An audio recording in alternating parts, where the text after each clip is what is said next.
وہ پھٹی پھٹی آنکھوں سے اپنے سامنے نشے میں دھت شخص کو دیکھ رہی تھی۔ اس شخص کو وہ کیسے بھول سکتی تھی جس کی وجہ سے وہ اس عذاب میں پھنس گئی تھی۔ وہ لڑکھڑاتی ہوئی اپنے بیڈ پر گری اور زاروں کی طرح رونے لگی۔ رات کی تنہائی اور زمانے کی رسوائی سے دو چار ہو کر وہ اسی تصویر کو دیکھ رہی تھی جو اس کی ماں نے اس کو دی تھی۔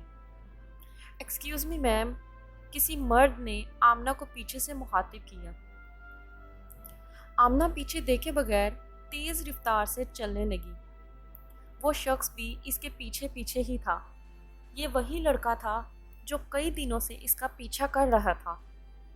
اس کا نام میر ہادی تھا۔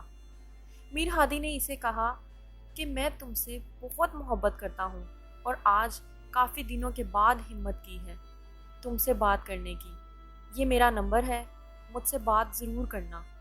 وہ نمبر دے کر اسے چلا گیا۔ آمنہ گھبراتی ہوئی گھر چلی گئی۔ آمنہ اپنے 3 بھائیوں کی اکلوتی بہن تھی۔ اس کے ماں باپ بچپن میں ہی ایک حادثے کا شکار ہو گئے تھے۔ اس کے تینوں بھائی اس سے بہت پیار کرتے تھے۔ گھر آ کر وہ تخت پر بیٹھ کر میر ہادی کے بارے میں سوچنے لگی۔ شاید وہ بھی اس کی محبت میں مبتلا ہو چکی تھی۔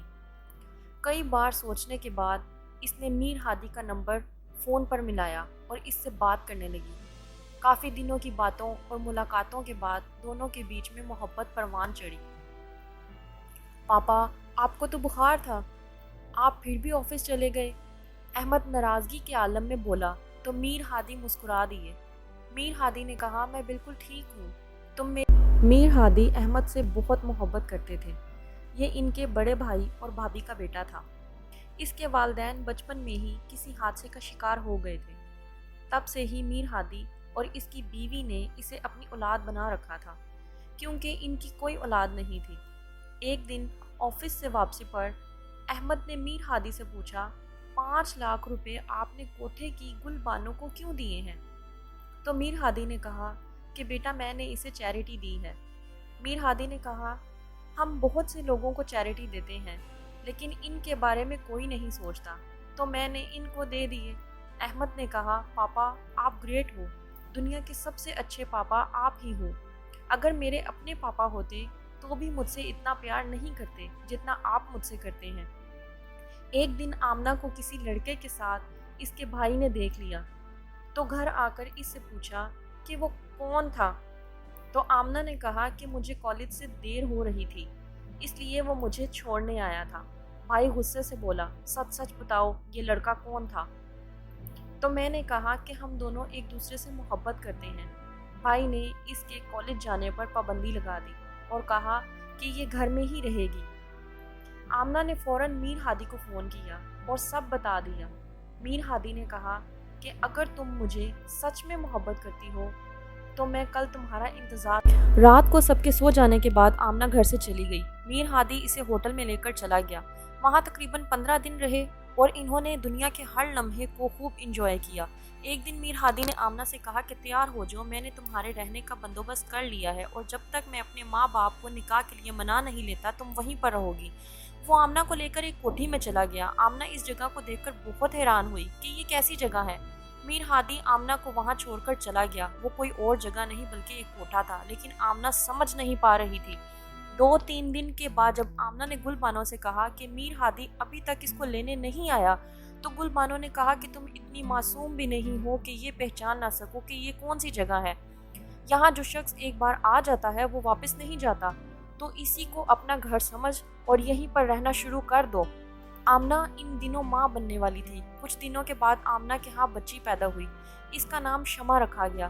شمع نے جب میٹرک کر لیا تو آمنہ نے شمع کو اس کے باپ اور اس کی ساری تصویریں دکھا دی اور اسے ساری داستان بیان کر دی کہ اس کے باپ نے اس کے ساتھ کیا کیا تھا۔ انہی دنوں آمنہ کو بریسٹ کینسر بھی ہو گیا تھا اور وہ آخری دنوں کی زندگی جی رہی تھی۔ کچھ دن بعد آمنہ اس زندگی کو الوداع کر کے چلی گئی۔ شمع آمنہ کی موت کی وجہ سے بہت اداس ہو گئی تھی، تو گل بانو نے اسے کسی دوسرے شہر دوسرے کوٹھے میں بھیج دیا تاکہ اس کی اداسی ختم ہو جائے، اور ایسا ہی ہوا۔ کچھ دنوں بعد شمع بالکل ٹھیک ہو گئی تھی۔ کچھ دنوں بعد دوسرے کوٹھے کی بڑی بیگم نجمہ نے شمع سے کہا کہ تم جانتی ہو کہ تم کس دنیا میں رہتی ہو اور تمہارا کام کیا ہے، اور اب تمہاری عمر ہو چکی ہے تو لہٰذا اب اپنے کام پر لگ جاؤ۔ شمع نجمہ کی بات مان لی اور کہا کہ میں بالکل تیار ہوں۔ کچھ دنوں کے بعد ایک بڑا آدمی نجمہ کے پاس کوٹھے میں آیا اور کہا کہ میری بیوی کچھ دنوں کے لیے باہر گئی ہوئی ہے تو لہٰذا مجھے کمسن انارکلی چاہیے۔ نجمہ نے کہا میرے پاس ایک ان ٹچ لڑکی ہے، کہیں تو آپ پیش کروں، لیکن اس کے لیے آپ کو 5 لاکھ روپے دینے ہوں گے۔ گل بانو اور نجمہ کا بہت پرانا گاہک تھا، پیسے گل بانو کے پاس جمع کروائے جاتے تھے۔ تقریباً 2 دن کے بعد شمع کو دلہن کی طرح تیار کر کے ایک کمرے میں بھیج دیا گیا۔ شمع اس کمرے میں جا کر نشے میں دھت اس آدمی کو دیکھ کر حیران ہو گئی اور لڑکھڑاتے ہوئے قدموں سے اپنے کمرے میں بیڈ پر جا گری۔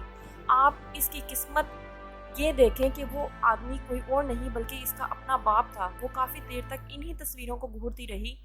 کچھ وقت کے بعد نجمہ نے آ کر شمع کے منہ پر 2-3 چماٹ دے مارے۔ یہ تم نے کیا کیا؟ بس اس کے بعد شمع کو 2-3 دن کے لیے اس کے حال پر چھوڑ دیا گیا۔ شمع ٹہلنے کے لیے 2-3 دن تک پارک میں جا کر بیٹھتی اور بچوں کو دیکھتی رہتی۔ وہاں ایک لڑکا بھی روز شمع کو بڑی اداسی کے عالم میں دیکھتا تھا، شاید وہ اس کی محبت میں گرفتار ہو چکا تھا۔ ایک دن اس لڑکے نے شمع کا پیچھا کیا اور دیکھا کہ وہ کہاں جاتی ہے۔ شمع کو جب ایک کوٹھی میں جاتے ہوئے اس لڑکے نے دیکھا تو اس کو ایک بڑا دھچکا لگا۔ اس کے باوجود اس لڑکے نے اگلے روز شمع سے بات کی اور اسے کہا کہ میں تم سے شادی کرنا چاہتا ہوں۔ شمع نے کہا کہ تم جانتے بھی ہو کہ میں کون ہوں؟ لڑکے نے کہا کہ ہاں، میں بہت اچھے سے جانتا ہوں کہ تم کون ہو۔ اس کے بعد وہ اسے بتانے لگا کہ میرا نام احمد ہے، میرے باپ کا نام میر ہادی ہے، میں اپنے باپ سے بہت پیار کرتا ہوں۔ مجھے امید ہے جب میں ان سے کہوں گا کہ میں تم سے شادی کرنا چاہتا ہوں تو وہ ہمارے لیے ضرور مان جائیں گے۔ شمع نے جب میر ہادی کا نام سنا تو وہ پریشان ہو گئی۔ شمع نے احمد کے آگے اپنی ساری داستان بیان کر دی، لیکن میر ہادی کے بارے میں کچھ نہیں بتایا اور احمد سے کہا کہ اپنے باپ سے بات کرو کہ وہ ہماری شادی کے لیے مان جائیں، میں تم سے شادی کے لیے تیار ہوں۔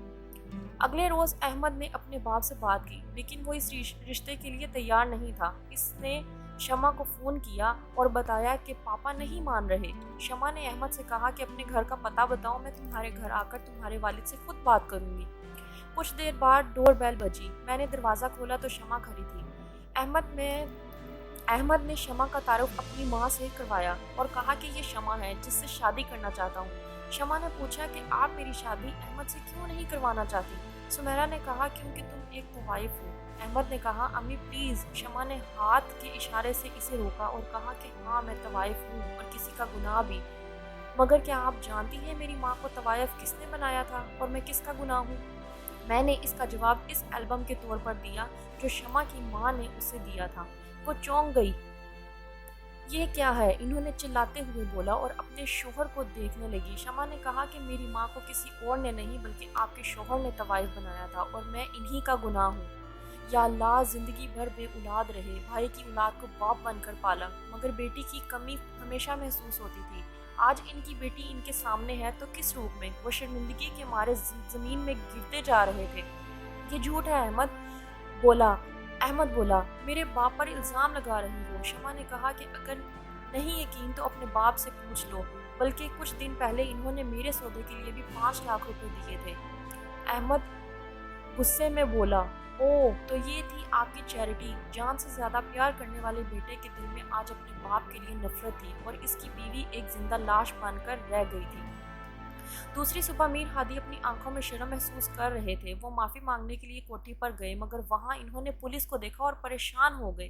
یہ کیا ماجرا ہے؟ تھوڑا سا آگے گئی تو پتہ چلا کہ آگے شمع کی لاش تھی۔ وہ پھٹی ہوئی آنکھوں سے اپنی بیٹی کو دیکھتے رہے۔ اتنی جلدی چلی گئی؟ ابھی تو اس سے معافی بھی مانگنی تھی، اپنے سینے سے لگا کر اپنے گناہوں کا ازالہ کرنا تھا، مگر وہ بھول گئے تھے کہ ہر چیز کا ازالہ ممکن نہیں، ہر کسی کی عزت نیلام کرنے کا ازالہ تو بالکل بھی نہیں ہوتا۔ نجمہ میر ہادی کو کھینچتے ہوئے اپنے ساتھ اندر لے گئی۔ نجمہ نے کہا کہ یہ خط شمع کی لاش کے پاس تھا، اس پر آپ کا نام لکھا ہوا تھا، اس لیے میں نے اس کو چھپا لیا کہ پولیس کے ہاتھ نہ لگے۔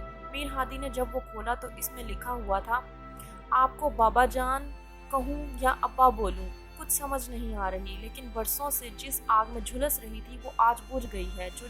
جو غلطی آپ نے اور میری ماں نے مل کر کی تھی اس میں سب سے زیادہ سزا مجھے ملی، جبکہ قصوروار آپ دونوں تھے۔ انہوں نے آپ پر بھروسہ کر کے اپنے گھر والوں کی عزت خاک میں ملا دی تھی اور آپ نے انہی کی عزت کو خاک میں ملا دیا۔ احمد سے کہنا کہ مجھے معاف کر دے، کیونکہ مومن مرد مومن عورتوں کے لیے ہوتے ہیں اور میں ایک طوائف ہوں۔ ہر کام میں اللہ کی مصلحت ہوتی ہے۔ جاہلوں نے یہ قانون اس لیے بنایا کہ ناجائز اولاد کو ہمیشہ پیچھے رکھا جائے، نماز جماعت میں بھی ہمیشہ پیچھے رکھا جائے۔ آپ دونوں گناہ گار تھے، میری ماں کو اس کی سزا بہت پہلے مل گئی تھی اور آپ کو اس کی سزا میں نے دے دی، اور میں ایک گناہ تھی اس لیے میں نے اس گناہ کو بھی ختم کر دیا۔ میر ہادی شمع کو سینے سے لگا کر بہت زیادہ رونے لگا۔ سب طوائف پریشان تھی کہ ایک طوائف سے کوئی اتنی محبت کیسے کر سکتا ہے، لیکن انہیں کیا معلوم تھا کہ یہ محبت کس نوعیت کی تھی۔